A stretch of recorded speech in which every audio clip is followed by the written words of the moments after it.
The Minnesota Vikings have brought joy and misery to the Vikings fans for many years. At the Skol Purple Podcast, we just want to see the Vikings party with the Lombardi. Join us for analysis, interviews, laughs, and much more. It's the podcast by Vikings fans for Vikings fans. The Skol Purple Podcast starts now.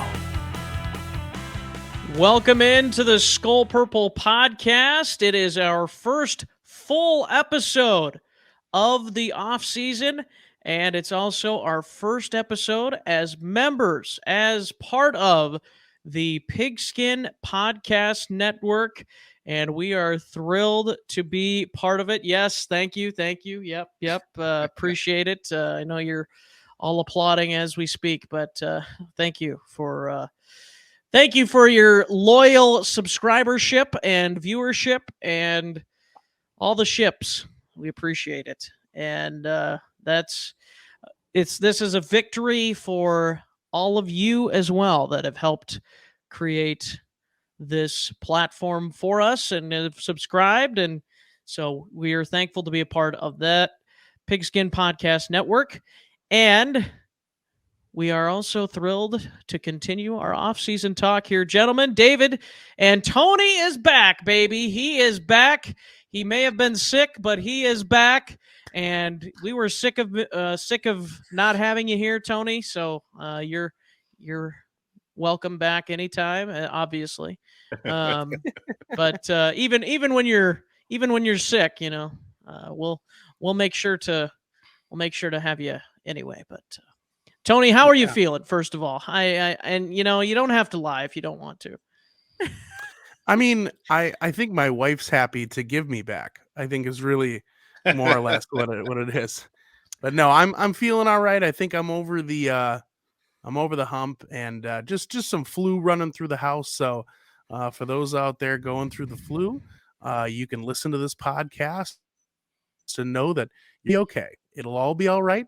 The Vikings, and you will feel fine in a few days. There you go. David, how are things? Great. Doing great. California weather. It's windy. It's sunny. It's quiet. raining. Get out of here. That's it. End the show. He's talking about good weather.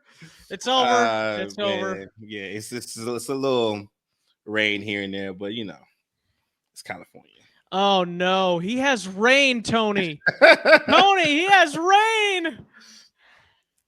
Is that what happens when the ice thaws? Is that what happens? Yeah, that's right. Yeah. Now we have to give him grief because we're all in I'm in Northwest Iowa. Tony's in Minnesota, up by the cities. So let's give David as much grief as we can about his weather situation. Going outside with t-shirts and shorts tomorrow. I could do that and freeze my butt off, but I shall not. Well, let me tell you something, David. This weekend, it's supposed to get up to, I think we're supposed to see like the high 20s, almost 30. And I'm also going to be wearing shorts and a t-shirt. David's like, what? Isn't that cold?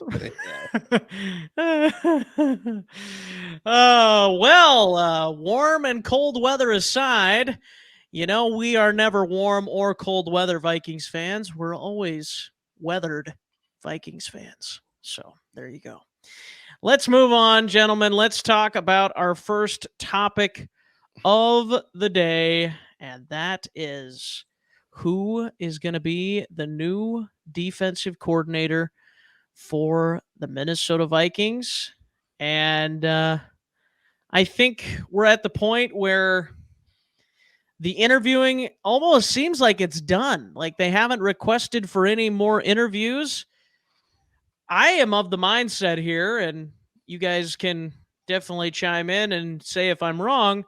I'm of the mindset that they know who they want, and it's going to be dependent on whether there's a head coaching gig available for said person.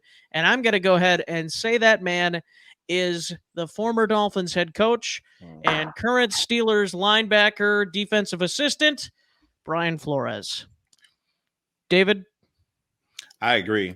I believe it's Flores. I believe they're waiting to see if he's going to get a head coaching job with the Colts or with the Cardinals and go from there. I think they got that guy. I mean, you see Quasi chummy with them at the Senior Bowl, shaking hands and everything, at the Senior Bowl. So I think it's a lock. So it's probably just up to Flores to figure out what he wants to do.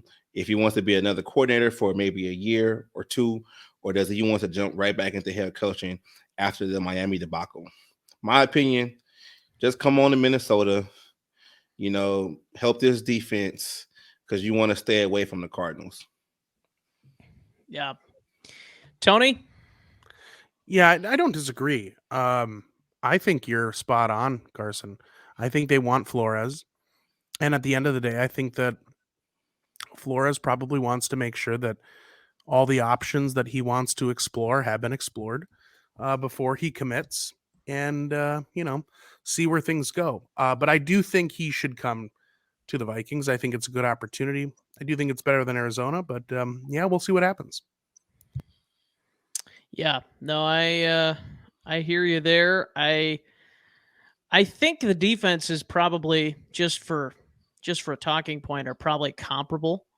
Mm-hmm. But I would say if you want a coordinator job, I would probably go to the Vikings because if you're Flores, then you don't have to worry about your offense. Like Kevin O'Connell's in charge of it. That's one thing you don't have to worry about. And, you could make the case if you bring in an offensive coach, maybe you don't have to worry as much about the offense in Arizona. But as we've discussed, David, with the Kyler Murray situation, maybe you do have something to worry about. Yeah. But I think it's Flores, and I think Desai is next in line if they don't get Flores. I think that's where we're at. I think so too. Yeah, I would love to get Steve Wilkes, but go ahead, Tony. Yeah, I think that ultimately the Vikings are taking the approach, and I think some of the radio silence that we've seen, it leads me to believe that I think they're confident they're going to get Flores. Like I think that and who knows, maybe it's a situation where we might even be blowing it out of proportion about what Flores is looking to do. Maybe it's more just behind the scenes. They're working out the details, and as we know, that takes time. So it seems to me like some of the silence we're seeing could be more of a sign of commitment than anything else. So we'll obviously, like I said, time will tell. It just seems like the NFL likes to go so rapid fire and fast and furious. We've seen so many moves. It has been a little weird that we haven't seen more news or movement. But again, that just leads me to believe that maybe commitment's already like a hand's been shaken kind of deal, and they're just working out the details. So we'll see. Yep. I concur.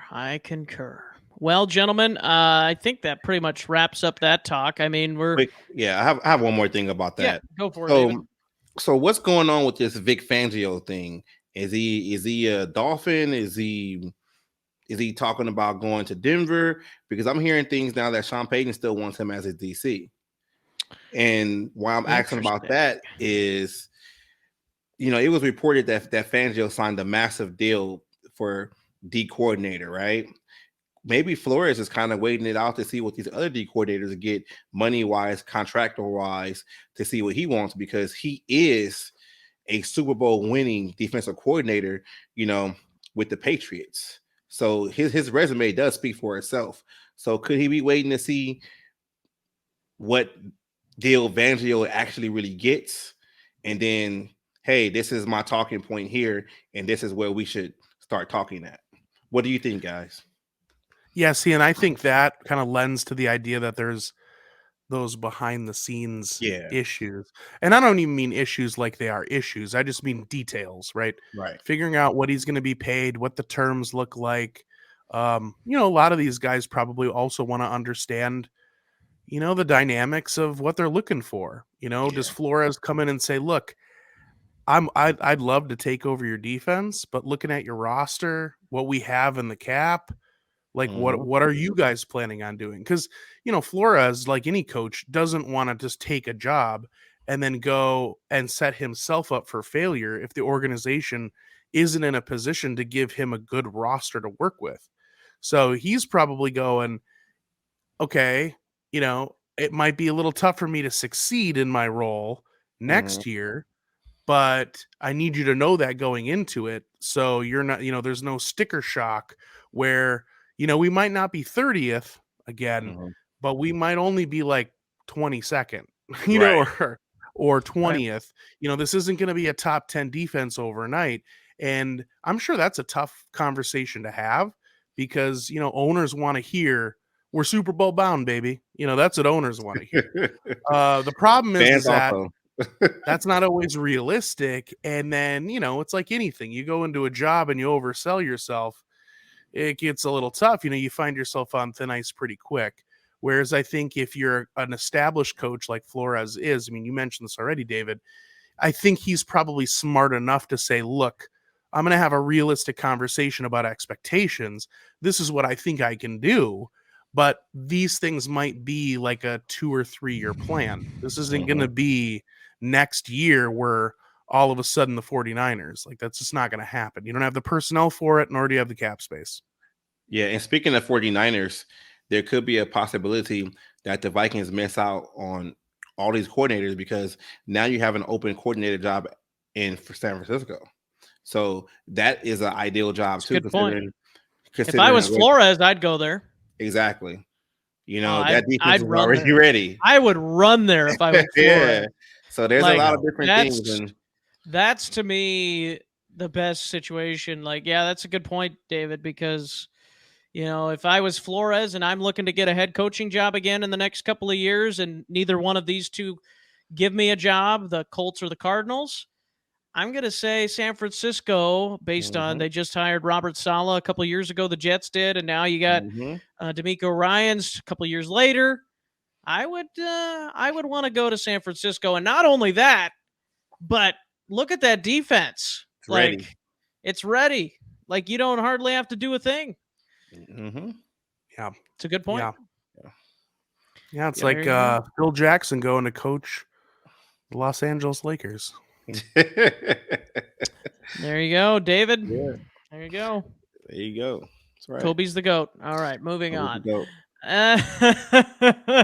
Moving on. Let's go ahead and bring in the old Kirk Cousins contract discussion because apparently that is another talking point this offseason, which I think rightfully so to a degree because there's a chance that he could be extended again this offseason because he's only got 1 year left on his deal.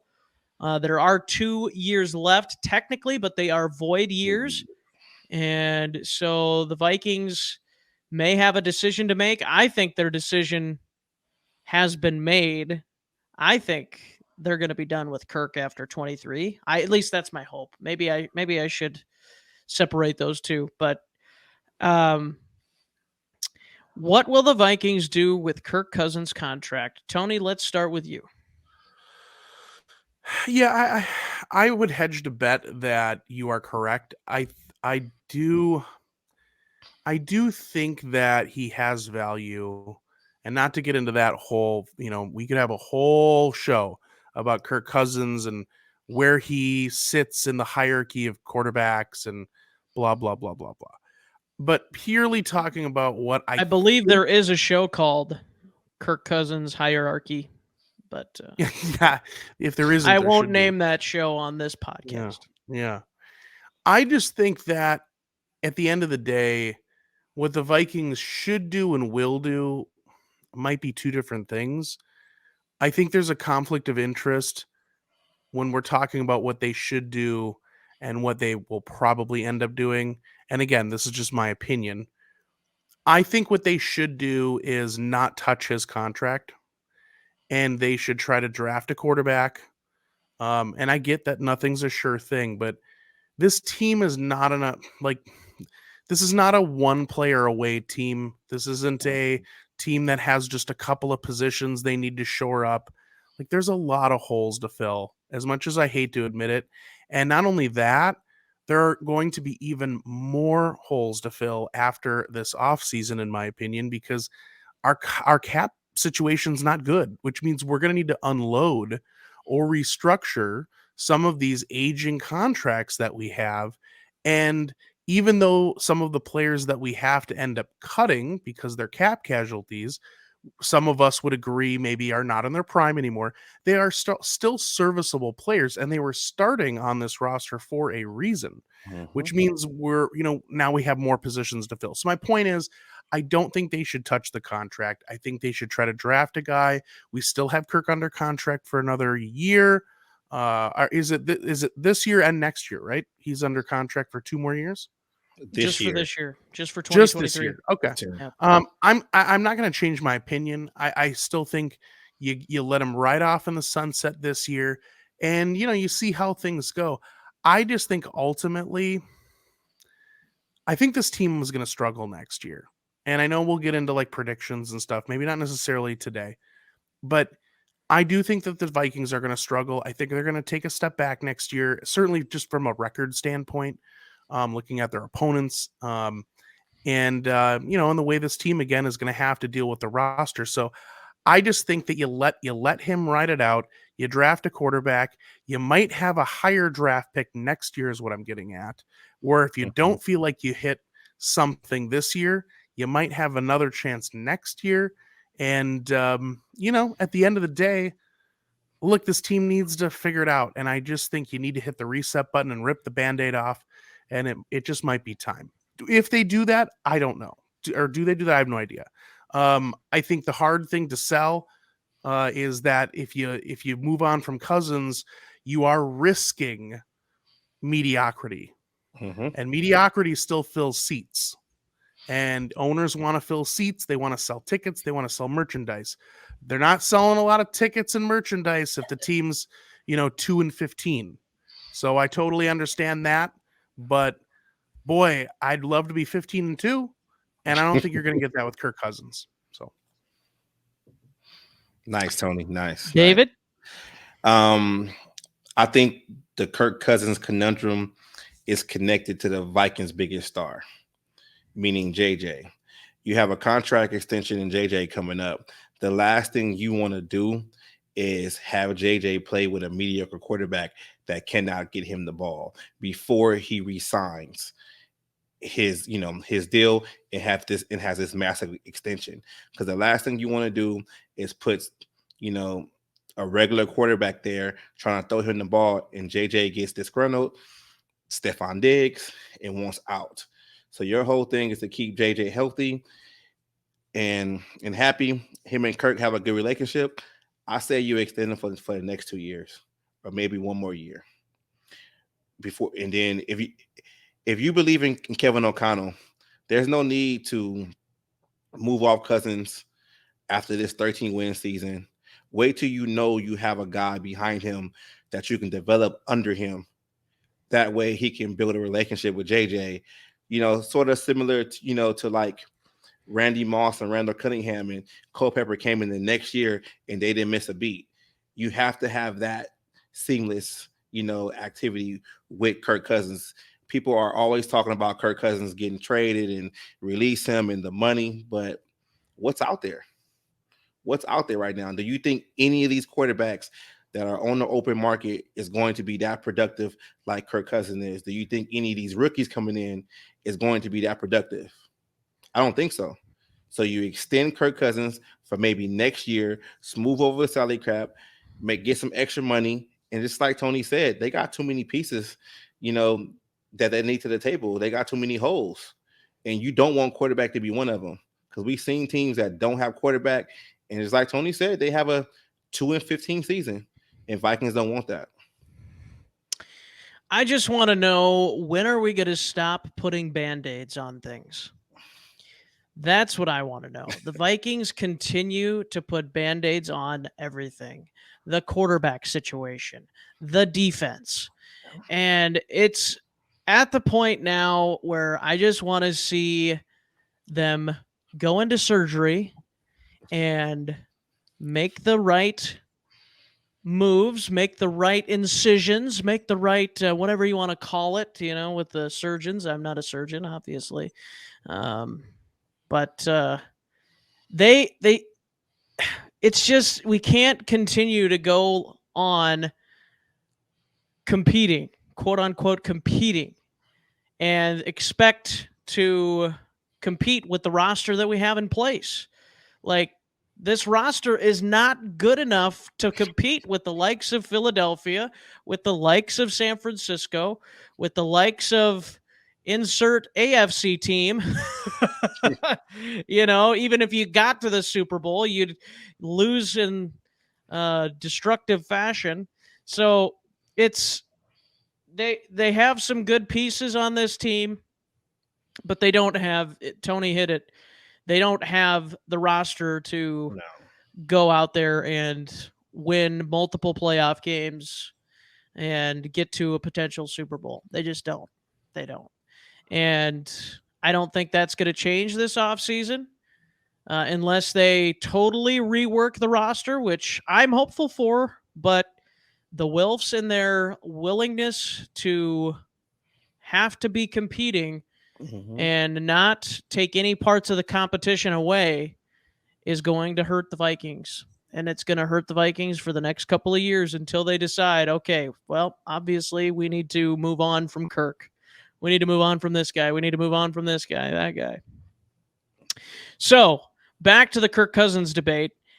Let this final year ride out. Draft a quarterback this year in this draft in the first 3 rounds, because you don't have a second round pick. So I'm saying with the first or third pick, unless you are able to get more picks by trading guys or whatever, let this final year ride out. And I think Tony pretty much said this exact same thing. You let him sit under Cousins for a year, whether it's an Anthony Richardson, whoever it might be. Let him sit under Cousins and let him develop. Let KOC mold him for a year. And, kind of like the transition from Alex Smith to Patrick Mahomes. We'll have our next Patrick. No, I'm just kidding. We won't have our next Patrick Mahomes because Patrick Mahomes is unworldly, really. Yeah. But that kind of a type of thing, we can't continue to ride it back with Kirk, and we can't continue to say, okay, well, Kirk's just going to be the normal guy. He's going to be the same guy that he was last year. He's going to be better. It's like, he's going to be 35 years old next year. Like, he's not going to be Tom Brady. He's not going to play till he's 45. Like, we can't continue to think, oh yeah, quarterback's fine, because then we're going to get into a situation, guys, where we're talking about this same thing that we're talking about now with the defense. Well, yeah, this quarterback's aged out, and here we are, and we're in a situation pretty much like the Colts were when Andrew Luck retired. Well, what do? We weren't prepared. Well, maybe you should have been prepared. That's part of drafting. It's part of being a GM. You have to be 1 foot into the present and 1 foot into the future. And it's a very tough task. And it's easy for us to say things that we want to see happen and whatever, but it really is a tough task to be a GM, because yes, you want to compete like the Wilfs are wanting from Kwesi and from KOC, but it's very hard to do that when you're also looking down the road and saying, okay, well, Kirk Cousins is probably not going to be good in 5 years. Right. So what do you do? And I think this is the point where you need to rip that Band-Aid off, draft a rookie, let the final year play out. If Kirk doesn't like it, he's going to have to lump it and just say, hey, this is it. We're done. After this year, you've done good things for us, but we want to move into the future, and it's kind of really like what the 49ers are doing now with Jimmy Garoppolo. They've pretty much ostracized him, and he is no longer the quarterback for the future for them. It's now Trey Lance or maybe somebody else, but it seems like it's probably Trey Lance, at least for the time being. And yeah. I think it's just time. I'm so sick of the Cousins debates. it's just one thing after another with Kirk. Can we just get a quarterback? And I've heard somebody else say this too. Can we just get a quarterback that is our own, that we've molded ourselves? I think this was my guy Rap saying this from the Purple Pocket podcast. Can we get a guy that is our own, that we can mold ourselves and that we can all love? And then all the Cousins fans can go with Cousins wherever he goes. And we'll finally know who the true Vikings fans are.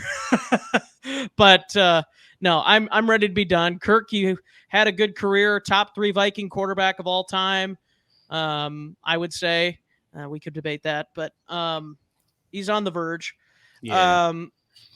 But just because he's better than the Vikings quarterbacks for the last 10 years does not mean that you should keep rolling with him. Like, that does not mean that. Like, you just assume, oh, well, if the Vikings don't have Cousins, they're going to have another Christian Ponder or Tavares Jackson. Well, it doesn't necessarily mean that. And I know there's a certain show in Minnesota sports that have pointed out that the Vikings actually made the playoffs with those teams at times.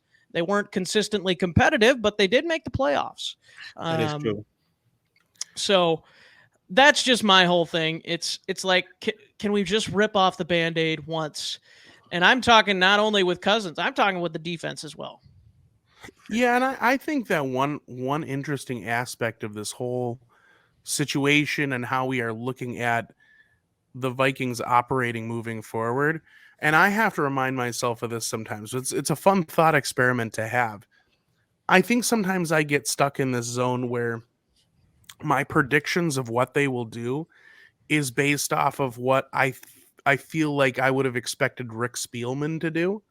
And then, the previous regime, maybe not necessarily Zimmer, but kind of the way our front office worked with Zimmer and George Payton.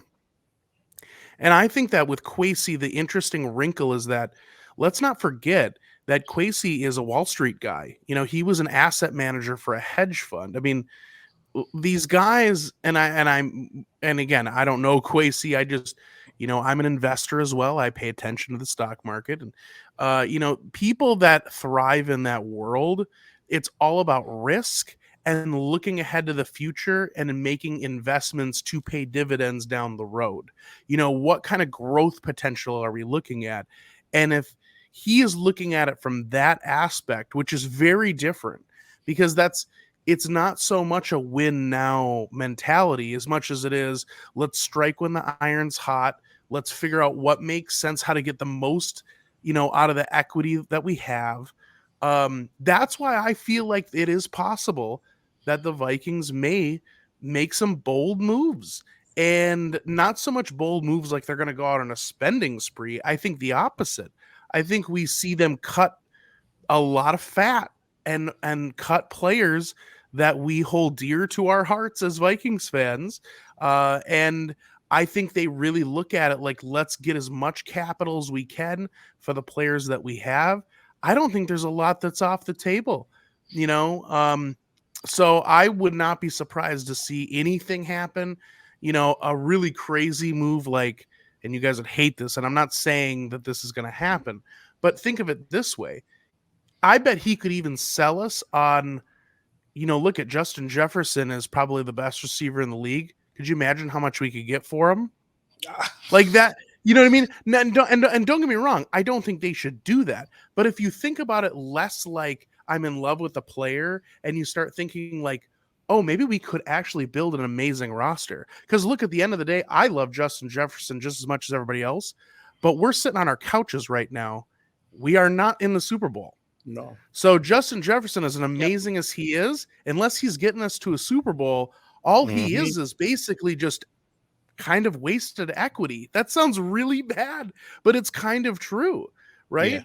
Yeah. And so that I think, and I hope that he takes that type of approach, because that's how you build a really good franchise, is understanding, and this is what Belichick and company was so good at during those dynasty runs, is understanding when to keep players, when to cut bait, and when to load up on talent, right? Like that they were so good at that, and that's why they were able to sustain winning, for so long. Obviously, he had great players. Tom Brady, I know he retired.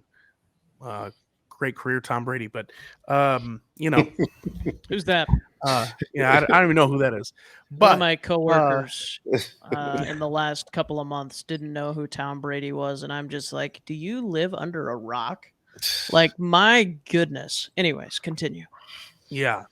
I think at the end of the day, it's going to be interesting to see what they do. And in some sick, twisted fashion, I hope he does weird stuff. Like, as much as it'll be really painful, could you imagine if he did just blow it all up? But imagine how much he could get in return for some of these players, and then just go, we're done, guys. We need to build like a dynasty here. And the only way to do it is to bring in as much capital as we can and just build it from the ground up. Because we just keep slapping Band-Aids on top of Band-Aids. And at some point, the wound never heals. Yep. I hear you, Tony. I'm just not. I like Kwesi a lot, but his track record of trades, especially during the draft, he didn't get too They're much. Great. He didn't get too much for the picks, that he traded. So I don't think he's going to. That Lions trade was awful. Exactly. And the second one was pretty good between the Vikings and Lions, though. Yeah, second one was pretty good, but they were moving off of TJ because they didn't want to pay him. Right. So that's it was just a salary cap dump at that point. But look at the guys Kwesi drafted. None of these guys that he drafted actually played this season. So you're telling me if he traded Justin Jefferson for picks, does he even have the thought to actually draft good players in here and develop them when pretty much you only had one player in your first draft class actually play all 17 games? And he was garbage? Exactly. He was rated PFF one of the worst guards of the whole league. Oh, no. Not just one of the worst guards, one of the worst linemen. Overall lineman. He was like bottom 3. Exactly. I mean, I hear you, Tony. It sounds good, but as of right now, Kwesi this is a first time GM. I don't think he goes out there and trades Justin Jefferson and tries to get picks. As of right now, if he was a longer tenure GM, I can probably see it. But him right now, the Wilfs would not want that. That's the next Randy Moss. He has the highest selling jersey. It's not going to happen. And that's my reason for saying they extend Kirk another year until they find a quarterback behind them, because the whole thing is going to be keeping JJ happy. You have to keep your stars happy. Stephon Diggs was not happy, and look where he ended up, deep in the playoffs with Buffalo. Yes, he hasn't won anything, but his career has gotten a whole lot better since he left the Minnesota Vikings. So, I mean, Kirk Cousins, he's a walking conundrum. Do you keep him? Do you trade him? Whatever. But at the end of the day, Kirk Cousins is a decent quarterback. He gets the job done. He's one of these quarterbacks that's always plays. When was the last time he missed a game due to real injury? Mm-hmm. He doesn't. Well, yeah. I mean, I think I'm gonna give you 2 nuggets here, David. One is going to be that, lest we forget, that Kwesi came through San Francisco, right? Kind of that San Francisco regime. San Francisco and when Lynch came in, and I cannot cite the exact moves, players, whatever, but I distinctly remember they went through a similar process where he made some real, like, this is a little weird what they got going on. He got torn to pieces for like a good season and a half, maybe even the first 2 seasons. And then all of a sudden it was like, oh, okay. And basically they haven't looked back ever since. And those were with some premier players that they had at the time. And I think they were even defensive players that they basically were like, yeah, nope, they're going to get cut or they're going to get traded, or, like it's, so there's that. Here's the other thing though. And this is what I worry about, like, because I agree with you. And I, don't get me wrong, for all the listeners, send all the hate mail to Carson. No, I'm not saying. Yeah, I'll let David read those. I'm not saying that I want them to trade Justin Jefferson, but this is my worry, is that in my mind, again, if I'm ready for them to take a risk at quarterback to get away from this not good enough. Like we just got to get over this not good enough hump. And as we stated earlier, I think Kirk is a good quarterback. I think he needs a really good team around him. He needs a Super Bowl team around him. Kirk is not just a Super Bowl quarterback, though. Like, he's not a guy that's going to lead the charge into Super Bowl. And I hate to say this, but if he was that guy, we would have seen it already. He's been in the league long enough. We know what he is. He is what he is. There you go. He's a good quarterback. My worry, though, with JJ is that if you take the risk, then you get into a situation where, let's just call it for what it is a risk. So the downside is then you end up with a guy or a couple guys that are like, this isn't really going to cut it. And you do risk, the bird in the hand, right? Like, you risk what you have in Kirk Cousins. See, that's the thing, is we also risk not only Kirk Cousins and the things that he's able to do, we also risk who is he supposed to throw the ball to. Justin Jefferson. So his stats start doing this, for everyone that's listening, not on video, going down. I'm pointing down. His statistics starts going down. And then you know what happens to his trade value? It also goes down. And now all of a sudden, all that capital that you had, you're not selling at the peak, you're selling below. And that's where that investor mentality comes in. You sell high, you buy low. I hear you, Tony. Makes sense. One thing on this Justin Jefferson idea. Let's remove the player. Let's just say top 5 receiver in the league. Top 5 receiver in the league. If someone gave you a first-round pick, a second-round pick, 2 fourth-round picks, and a 6th-round pick for a top 5 wide receiver in the NFL, would you make that trade, David?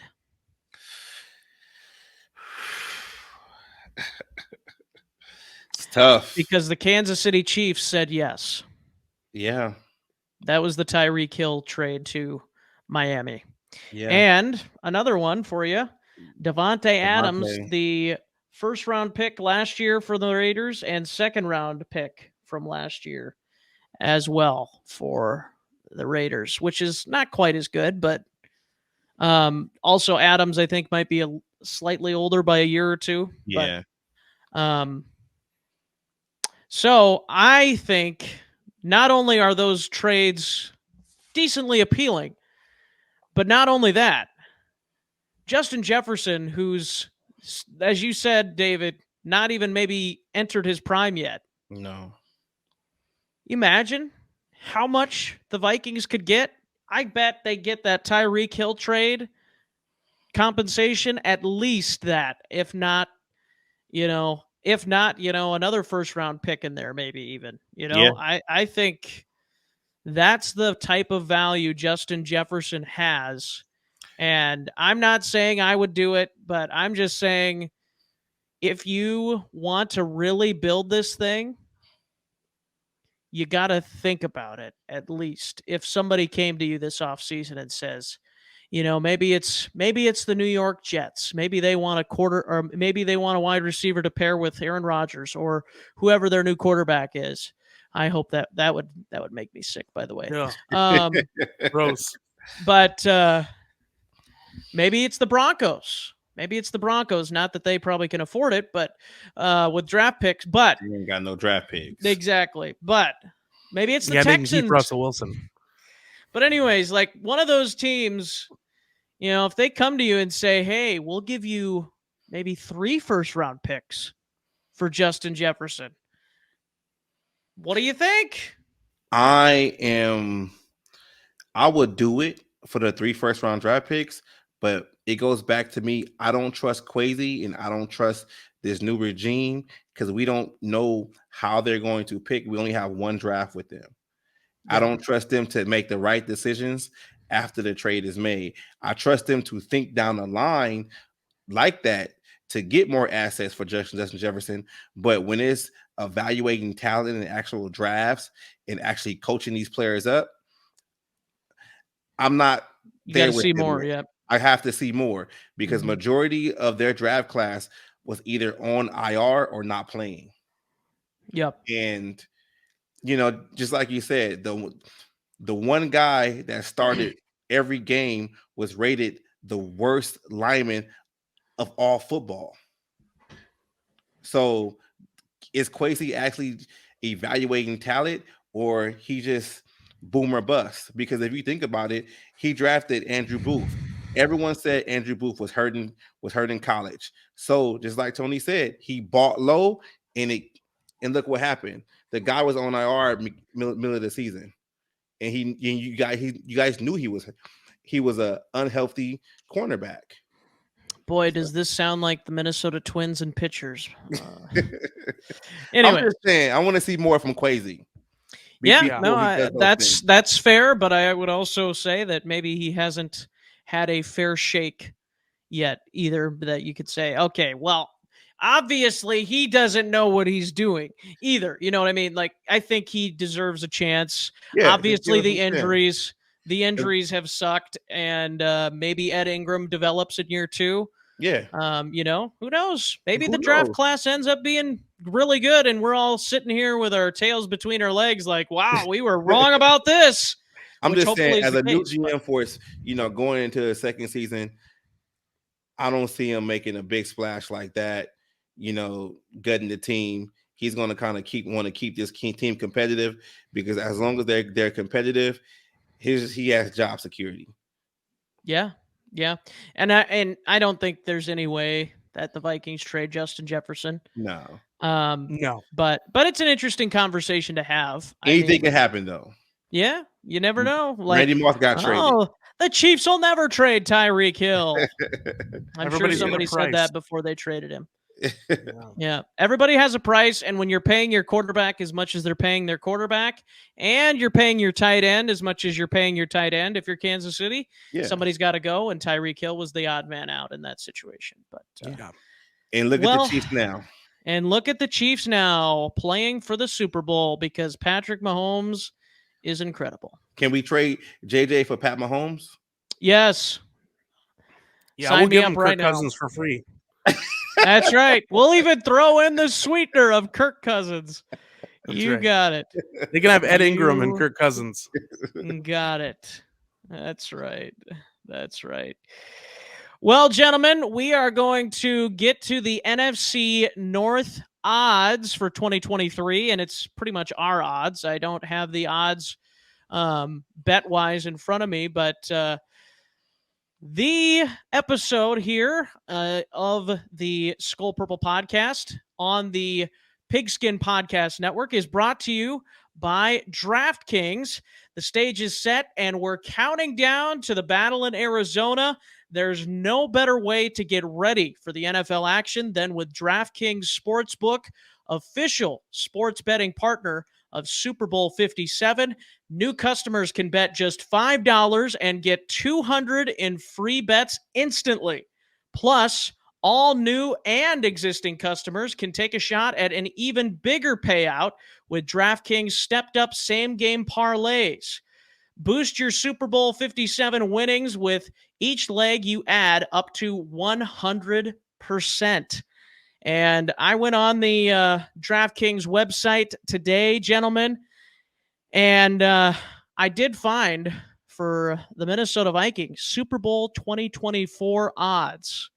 And I shared them with you before the show. And David, and I think we're all kind of in agreement. This is pretty pathetic. The Vikings are plus 5,000 in Super Bowl odds for 2024. And that puts them kind of in that 20 to 25 range, I would say. It looks kind of like they're behind. Here's for context for you. Well, they're at the same place as the Patriots and the Saints, but they're behind the Cleveland Browns at plus 4,500, the Tampa Bay Buccaneers at plus 4,000, Giants, Raiders also plus 4,000 for Super Bowl 2024. But those are just a sampling of the different options that you can get over at DraftKings. And we also have some prop bets going on as well for the Super Bowl. How much would you want to bet for each team to score 1+ touchdown and 1 field goal in each quarter? Well, you can find those odds on DraftKings as well. Download the DraftKings Sportsbook app and use code TPPN. That's code TPPN. New customers can bet $5 on Super Bowl 57 and get $200 in free bets instantly. Only at DraftKings Sportsbook with code TPPN. Minimum age and eligibility restrictions apply. Void in Ohio. And that is that. DraftKings bringing you the Skol Purple podcast on the Pigskin Podcast Network. David, looks like you have something to say about those odds. The Vikings get no respect, but I know why. That's the Kirk Cousins conundrum. That's exactly what it is. That's where the odds are at, because our quarterback is Kirk Cousins. If it was any other quarterback on there, the odds would be a whole lot better. Vegas does not. They don't care about Kirk Cousins. They look at Kirk Cousins as a mediocre quarterback, and that's why we're there. We probably got the same odds as last year, in the year before that. Probably. No respect. It's probably right. Probably right. Yeah. So there you have it. And it's time to continue on talking about our own NFC North odds for 2023. And we don't necessarily have to go by, plus 150 or anything like that. But I'm going to go ahead and start this one off, gentlemen. And if I had to put odds on who I think is going to win the NFC North in 2023, it's the Detroit Lions. And I don't think it's any close. I don't think it's close for me right now. I think the Lions, if everything goes like it did in the second half of the season for them, it goes that way all season next year, I don't think there's a doubt in my mind that they're winning the NFC North. I think the only two things that can hold the Lions back from success this coming year, obviously injuries, but aside from injuries, obviously their head coach, Dan Campbell, who we still don't know if he can coach or not. I think this year is going to prove us one way or the other. Biting ankles. And that's right. Bite those kneecaps off. And then the quarterback, Jared Goff. Is he good? Is he okay? Is he consistent? Is he Kirk Cousins? Oh, that's another question. But those are the only two things holding the Lions back, where I could count a lot of things holding these other teams back, especially the Vikings and Bears and Packers, really, if they get rid of Rodgers. I would put the Packers kind of right in that number 2 spot behind the Lions right now, and I actually have the Vikings number 3. And maybe that's even high, because the Bears, who knows if they have a good offseason, maybe they go ahead, because here's the thing, everybody talks about, oh, well, the Vikings, they'll be competitive in 2023. Well, let me just tell you something here, boys. The Minnesota Vikings have probably one of the worst schedules for 2023, or best, depending on how you want to look at it. They have to play all 4 teams that finished in Conference Championship Sunday. The 49ers, the Chiefs, the Bengals, and the Eagles. They play all 4 of those teams, and that's not even to mention next year they also play, who else is it? There's another couple of really competitive teams. I said the Bengals. Is the Chargers in there too?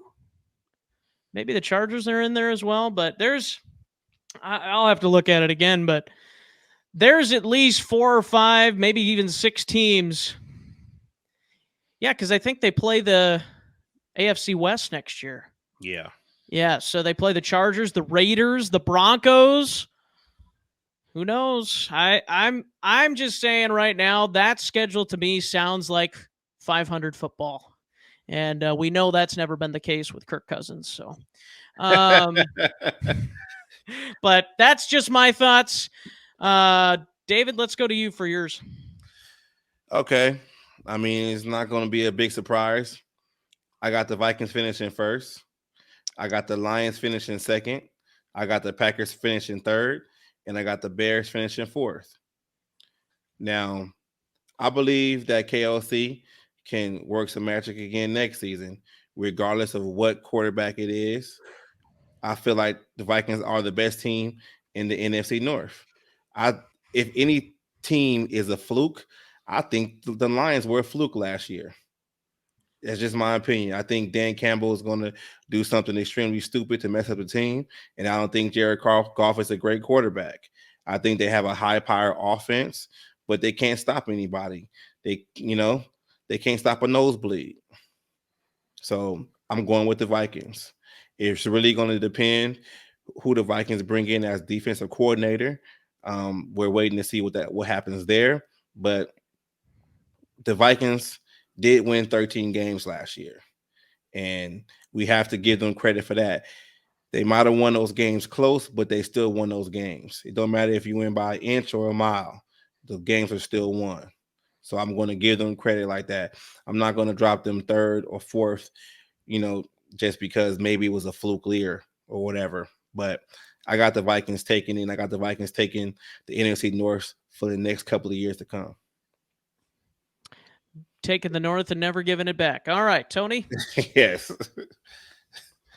Yeah, I'm probably more aligned with you, Carson, on this one. And I get that it's a bit being a cynical Vikings fan, but I do think that the Vikings will take a step back next year.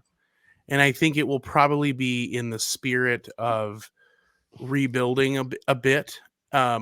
Because again, while I would like to see them be a bit more aggressive and think outside of the box, I do also think that they will try to be as competitive as they can be while also maybe accomplishing some of those rebuilding goals. So I'm not one for like predictions, and we'll see. Obviously, there's so much that needs to happen between now and next year, not only with our roster, but the rosters of the other teams in the division. Mhm. The big one, of course, being is Rodgers still going to be in Green Bay or not? But Yep.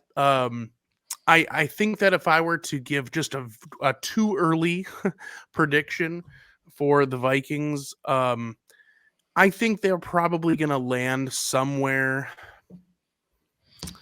Boy, you guys aren't going to like this. I'm going to say that the Vikings probably land somewhere between 7-10 and probably 11-6 on the high end. And that's if we have another season where a lot goes right. Just because I think we're going to try to cut bait. And I think if we bring in some young talent through the draft, maybe we see a spark on the defense. Maybe Flores comes in. He's got some young stars that emerge. Obviously, that would be fantastic. That's where maybe we see a double-digit win season again next year. But you combine the tough schedule with us needing to address the cap situation, probably getting rid of some veteran leadership there.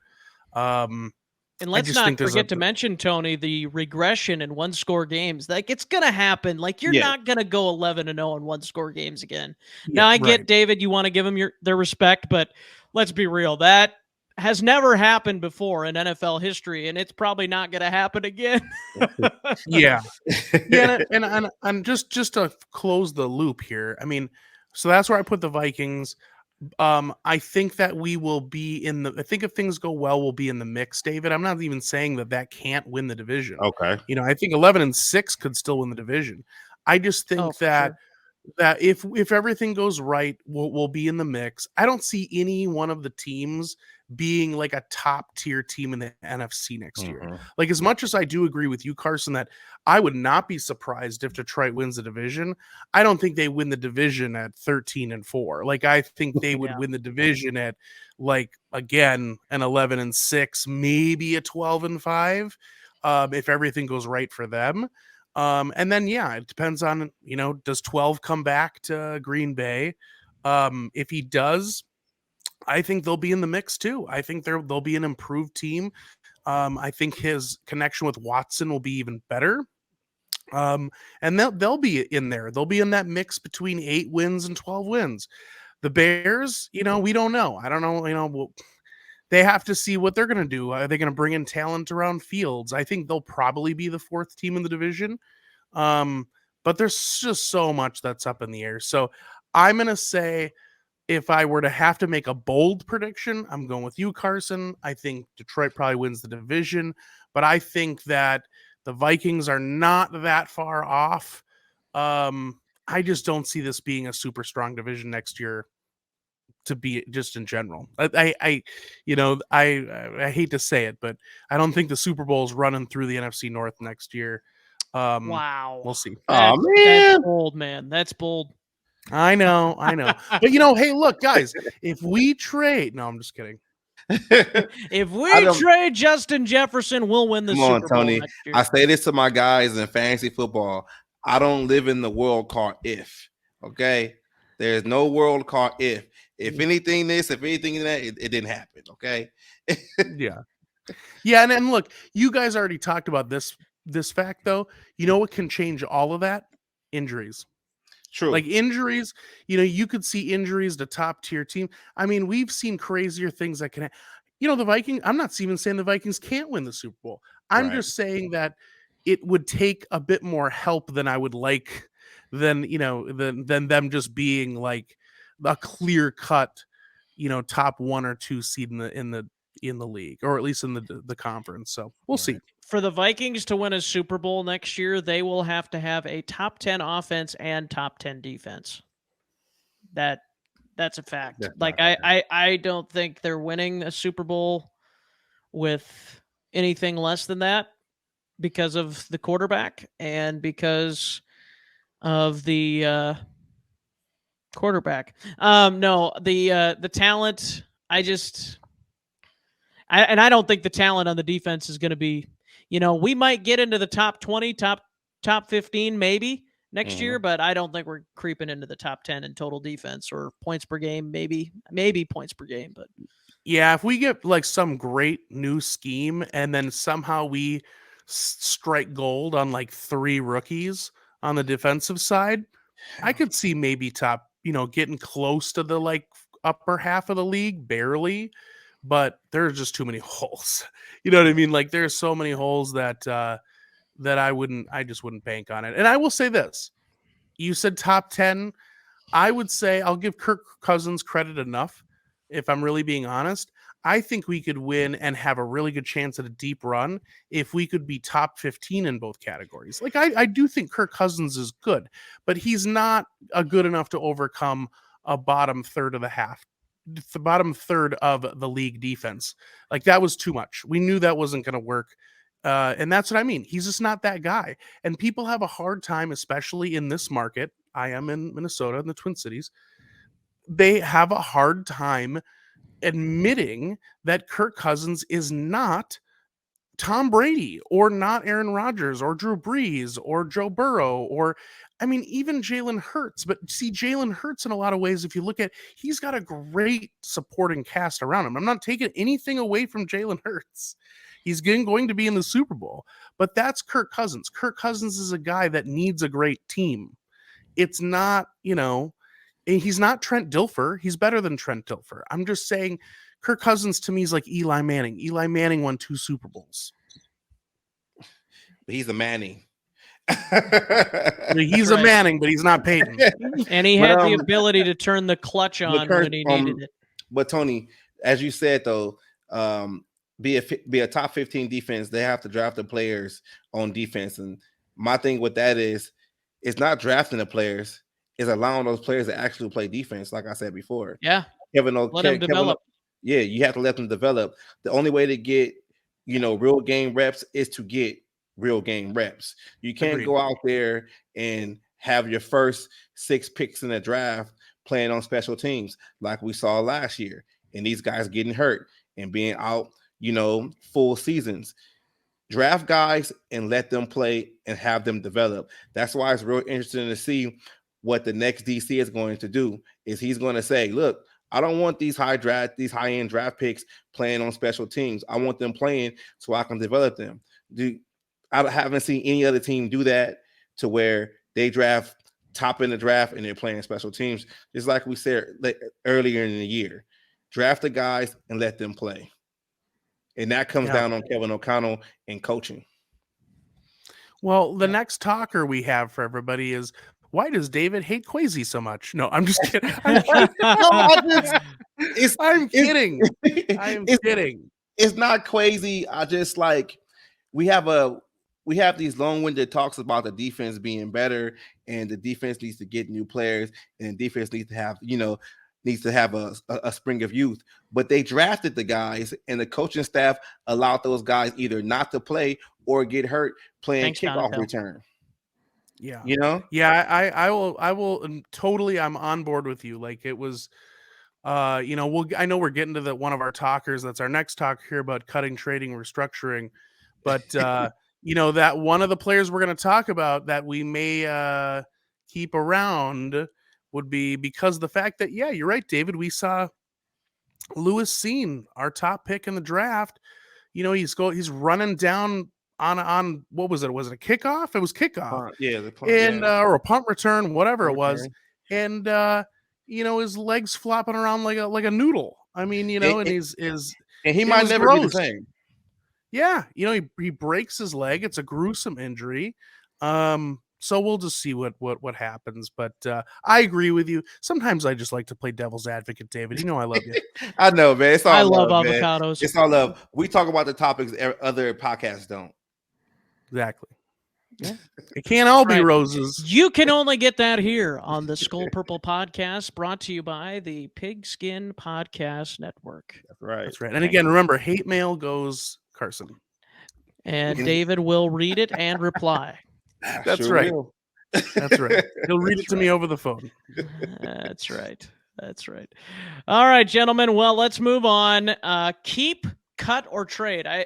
I put keep, restructure, or trade, but keeping also could imply that a restructure is possible, by the way. Okay. So, for the audience and for you guys, just so you know. And I have a list of 5 players. Let's start with this one. Longtime linebacker for the Minnesota Vikings, Eric Kendricks. I see David's already hiding his face like he doesn't want to let go of Eric Kendricks. But David, are you going to let him go? No. Here's why. He has an $11 million cap hit. You restructure him and break that off for the next 2 seasons, and you draft his heir apparent in the draft this season. That way you cut him next year when he's only due $5 million. That's what I'll do. I think next year, I want to say he's a free agent after this year. He has no guaranteed money on his contract anymore. That's why you can probably restructure him to a nice 2-year deal that's going to pay him, maybe 6.5 this season, back in the other $5 million for next season. No void years. Just make it 2 years, pay him for this year 6.5, put the other 5 for next season, draft his heir apparent. There you go. Then you cut ties with him next season. That's what I would do. All right, so keep and restructure for Eric Kendricks from David. I'm gonna go here, Tony, and I'm gonna say cut him. Cut. I wish he had sound Kendricks. effects like chop or something. Yeah, that's right. Yeah, Price is Right. Fail sign. Yeah, it's just time. Eric Kendricks can't keep up with the guys that he's chasing on the field every Sunday anymore. And I get that part of it is the scheme. Yeah. But I think part of it's Eric Kendricks. And, we love him. He was a big part of the 2017 great defense, 2016 defense as well. And was a really good linebacker for a lot of years. But the last couple of years, his numbers have just dipped.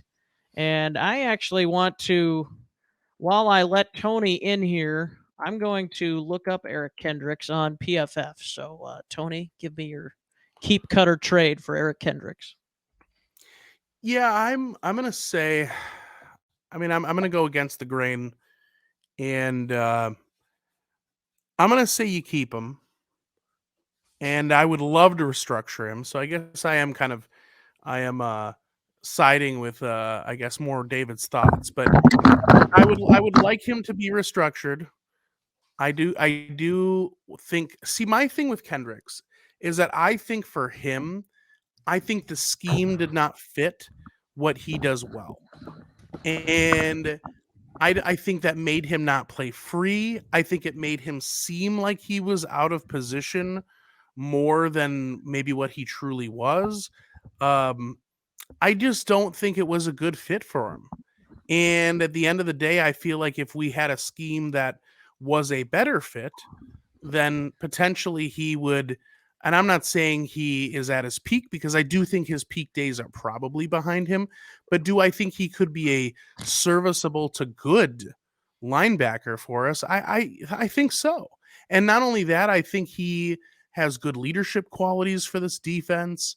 It's good to have guys that, they have a culture that's been instilled. I mean, I think one thing that, I think that balanced a little bit of some of the immaturity, and I say this with all due respect, no, but I really mean it, like, some of the immaturity that we saw from KOC, and I don't mean immaturity necessarily like negative, I just mean he's a first-year coach, and his approach is a bit more, loosey-goosey, player friendly, is sometimes when you have a culture like that, you can, the risk is that you have guys that maybe take it too far. They are not as focused or as disciplined.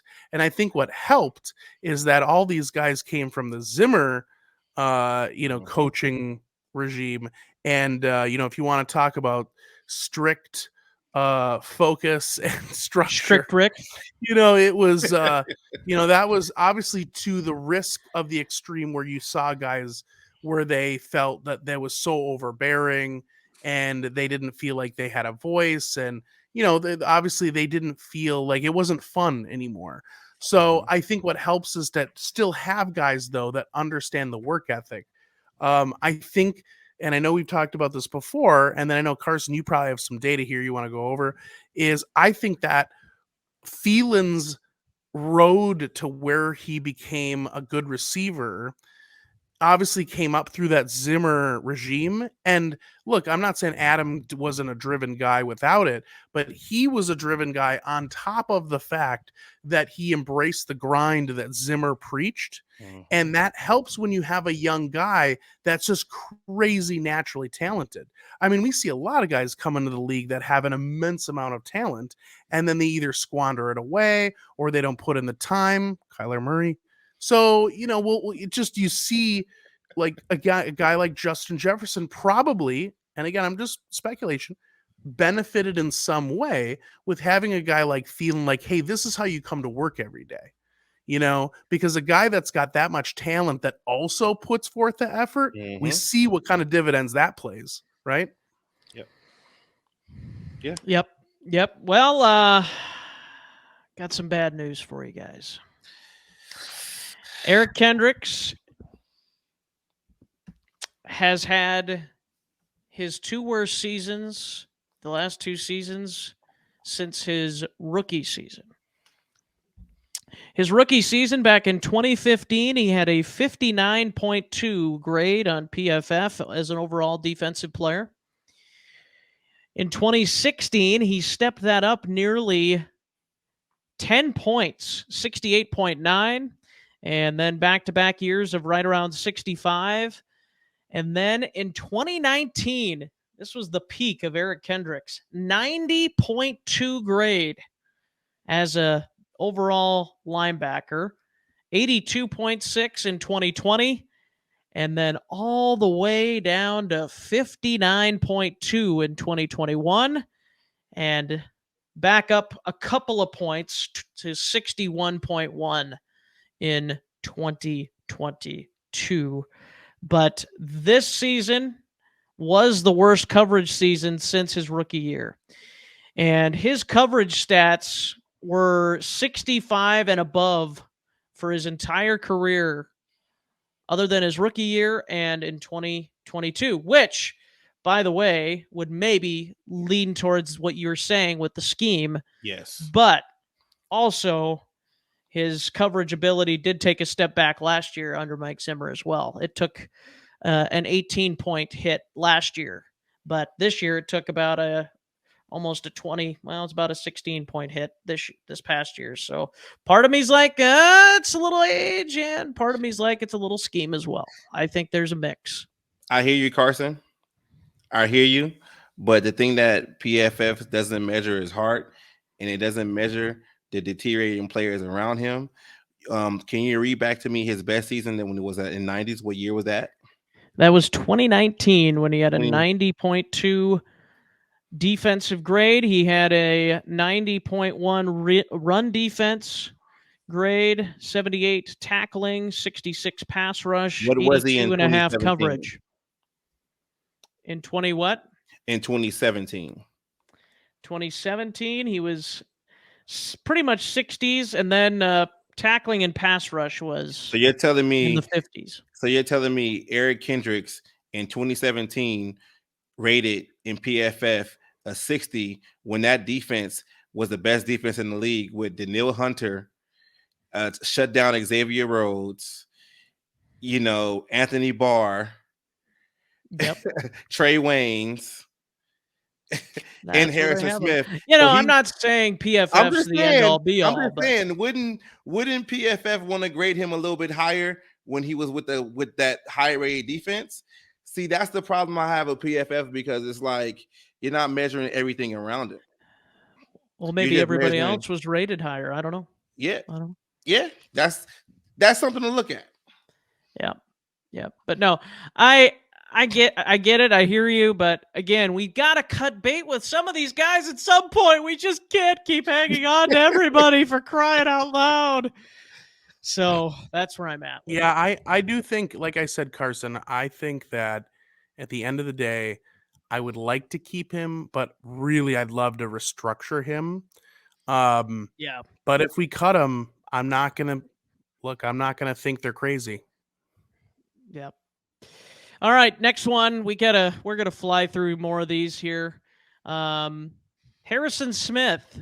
I'll start this time, and I'm gonna say a restructure for Harrison Smith. I think if you can keep him for another year, maybe two at most, I would say that would be good for some of the younger safeties. I think Cam Bynum still could learn some more from Harrison Smith, and I think obviously Lewis Cine could. Yes. And I don't think the Vikings have a safety that's ready to step in to fill in Harrison Smith's shoes. I mean, I know Josh Metellus played really well, and I think he could be a pretty good player, but I would actually be interested to see him more as like a hybrid safety linebacker kind of a guy. I think he could have that possibility if he's put in the right scheme, but I'm a restructure on Harrison Smith, so I'm keeping and restructuring Harrison Smith. Tony, what do you think? Yeah, I'm with you. I'm keep and restructure ideally. I think if Cine would have had a full season, and the Wilfs are going to hire you. Yeah, right. I think if we would have had Cine have a full season, no injury, and maybe some signs that he was the heir apparent, or at least something to build off of, then I probably would be on the side of cut, or at least what we can get, because we forget that, like, at the end of the day, something is worth more than nothing. So it's not like they're just going to cut guys without trying to trade them first. So I do think they could probably trade for something for Harrison Smith. But regardless, I would think they would shop him, and then ultimately, if they couldn't, they'd cut him. But with the Cine injury, I'm going to say keep and restructure, at least for, a little bit of time. David? I agree. I restructure him. I mean, I 100% agree with Tony. If Lewis Cine would have played this year and showed some kind of promise, then you can kind of like, trade him or cut him. But you don't even know what you have in Lewis Cine yet. So you kind of want to keep Harrison Smith around to kind of teach these young safeties, how the NFL really goes. So I agree with Tony, and you guys 100% restructure. Yeah, it costs them $2 million to restructure Harrison Smith. They could save about right around $7 million if they cut him, but they would also eat $11 million.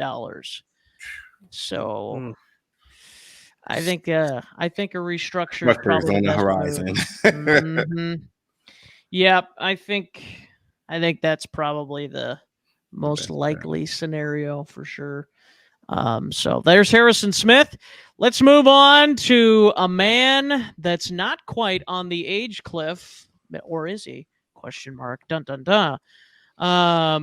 Danielle Hunter. How about Danielle Hunter? David, what do you think? I mean, didn't he already get a new contract restructure? He has like 2 years left on his deal. Let me take a look. I think this might actually be his final year under contract. I will take a look, though. So, Danielle Hunter, load, please. Load, please. This is great on air production. Yeah. Well, I would say I got it. He's due $13 million this coming season and $11 million next season, and nothing on the books for 2025. You do nothing with him. Well, I think, let me see here. So the 2024 and 2025 years are automatically void according to Spot Track. So basically this is the final year of his contract unless the Vikings were to extend him. Just don't touch it. Just leave it there. I want to see if he's going to be healthy another season. I'd see what you could get. He was fully healthy. He was fully healthy this season. He played pretty well. I mean, maybe not as many sacks as you'd hope for, but he had a ton of pressures according to PFF. And he also, he still had 10 sacks. Like, it's not like that's bad, like, oh, he only had 10 sacks. Cut him. I mean, compared to the Nick Bosa's and Micah Parsons. Well, yeah, but well, Parsons. That's what happens when you combine Micah Parsons and Nick Bosa. Posa. Just draft that guy. That's right. That's right. That'd be. How would you want to say that? That'd be Mick Posa. Mick Posa. There you go. There you go. Let's draft him. But no. What was I going to say now? I totally lost my train of thought. But the thing with Danielle Hunter is if you have some value there after this season, after what he did this season, and this is the final year of his contract, like, why wouldn't you trade him? Yeah. Like, if you don't think you're going to be that competitive, and even if you do think you're going to be competitive, why don't you try and get some value for him this season, this offseason, when you need draft picks, by the way? You have like 5 of them or 4 of them, whatever it is. It's not very many. And you need to build this team going forward. Why not trade Danielle Hunter unless you really want to keep him long-term? Because my thing is, all the people that you're going to have to start paying, obviously Jefferson we talked about, but you got Darius on there. TJ Hawkinson's likely to get a extension this offseason. Mm-hmm. If you're going to keep paying Kirk Cousins, which they're probably going to do. They could very well do. But, you get into, Darisaw, you get into some of these other guys, it's maybe Cleveland, he probably won't get that much, but compared to Darisaw anyway. But yeah, it's, you can't keep everybody. You can't keep everybody. Rick Spielman, listen up. You can't keep everybody because you end up in a situation like the Vikings are in right now, and you can't do it. You got to move on from players 1 year at a time. Yeah. And that's what Rick Spielman never did. And, I think maybe Tony was the one that mentioned it earlier where Belichick, or maybe it was even you, David, Belichick has moved on from numerous players. It's like, what are they doing? Why are they trading Stephon Gilmore, why are they trading this guy? And it's Richard Seymour. Richard Seymour. There was another linebacker, I think, that they traded not too long ago. Gerard Mayo, they made him a coach. That's right. Yeah, that's right. You can't keep everybody. It's just not the way the league works. And if you do keep everybody, you're going to see something very similar defensively that you saw this past season. It's probably not going to be as bad because it's going to be hard to be that bad again. But it's not going to be great. I will tell you that right now. I agree with you, Carson. You're right. When you become a fan favorite, you just want to hold on to these guys and you want to see these guys succeed. It's a business. You have to understand exactly. You have to understand that NFL is a business and there's no hard feelings. Yep, exactly. Tony? Danielle, I think, is the epitome of what we were talking about earlier, or at least what I was talking about earlier, which is sell as high as you can. And I think you guys both hit it on the head. Like, the sad thing is the statement that you made, Carson, where you're like, he's not a Micah Parsons. He's not a Nick Bosa. He's not even a Posa. But the sad thing is that we actually used to think he was. Like, his trajectory was like, man, this guy is going to be one of the great pass rushers in this league. We're talking top 3 pass rushers. Mm-hmm. And I think because he is through a healthy season, there will be some teams out there, especially a team that really needs good pass rush, that's going to say, hey, what if this guy does still have that ability? And I'm not even saying that he couldn't, right? I'm just saying that's what you sell him on, is like, he got over the hump. The Zimmer regime stunk. Their athletic training staff was terrible.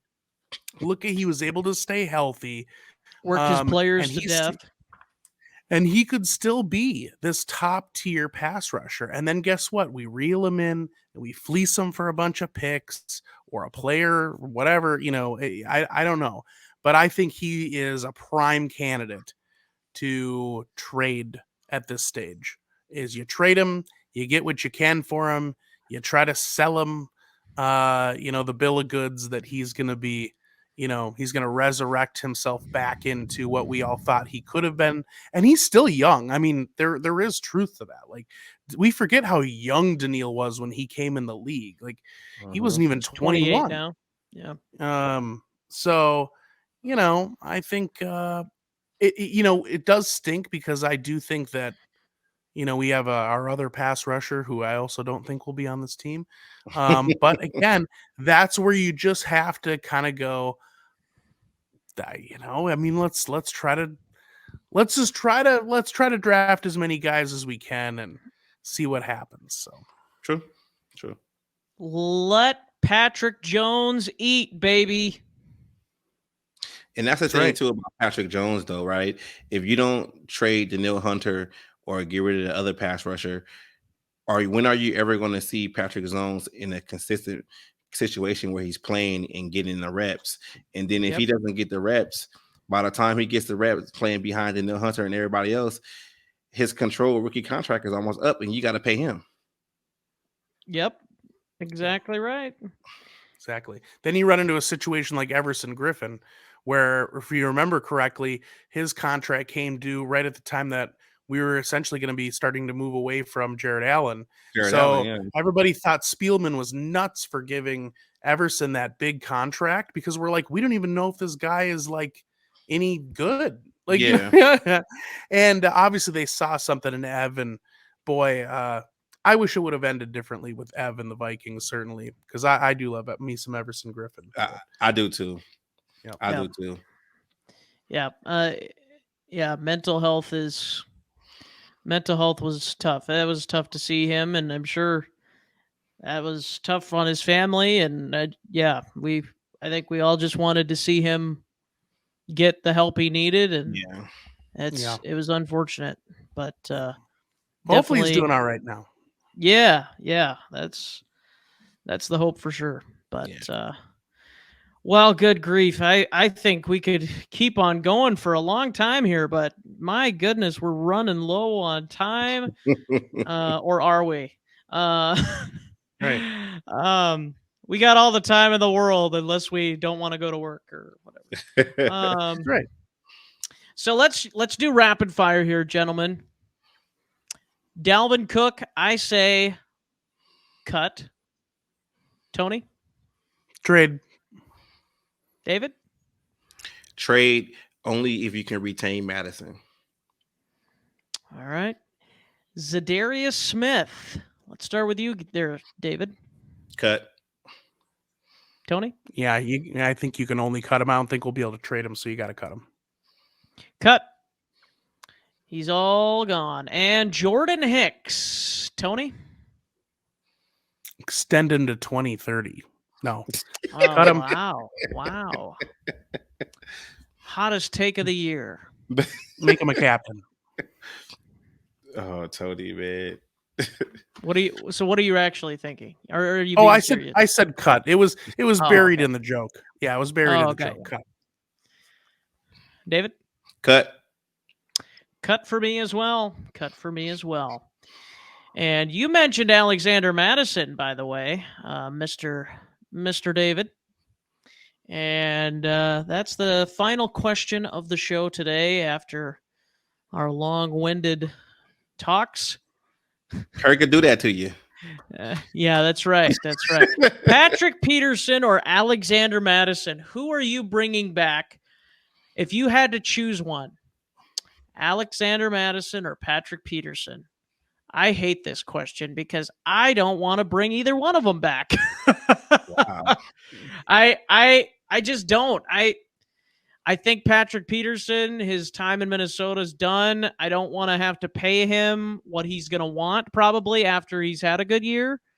And I also don't want Alexander Madison back because I would rather draft a running back or rather bring in a UDFA and have them compete with Ty Chandler. And, so what if you don't have a veteran running back? Oh, we got to have a veteran running back in the room. I don't know about that. If your offensive line's good enough and they know what they're doing as a running back, but I'm gonna say if I had to bring one back though, I would probably bring back Patrick Peterson for the purpose of helping that young cornerback room develop. That's the main thing I would say for Patrick Peterson. But I'm not thrilled about what I would probably have to pay him for that. So that's where I'm landing. David?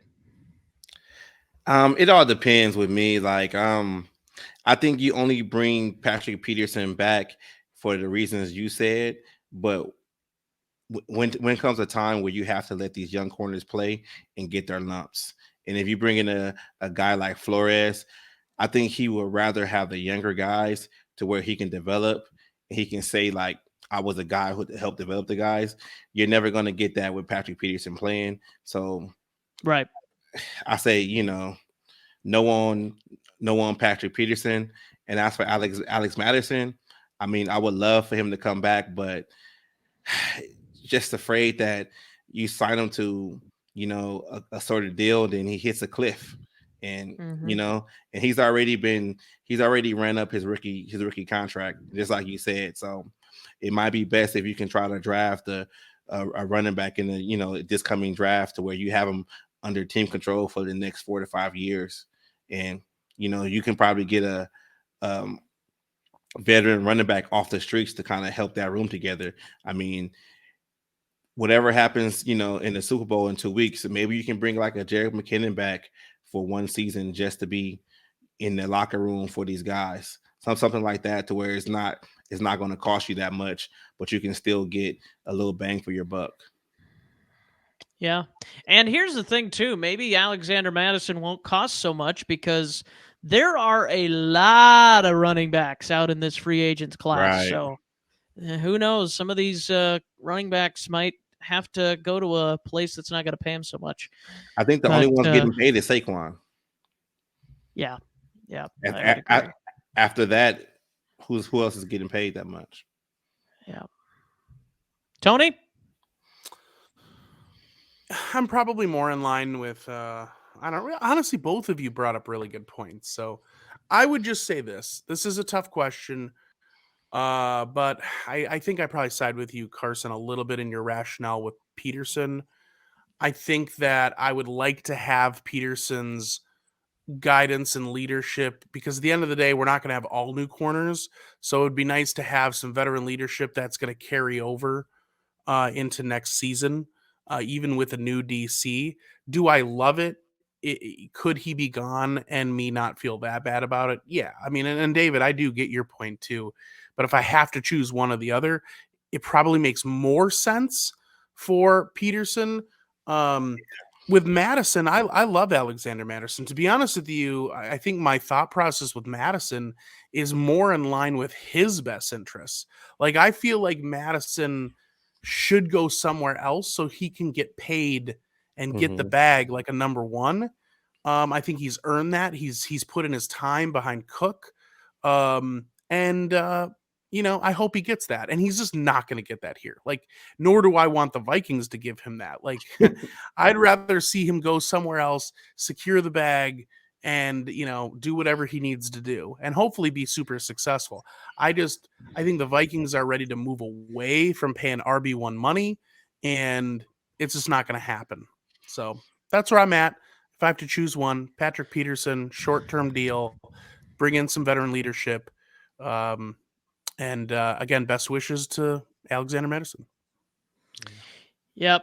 And I think, for the record, Alexander Madison seems like a great dude, seems like a great teammate as well. Yeah.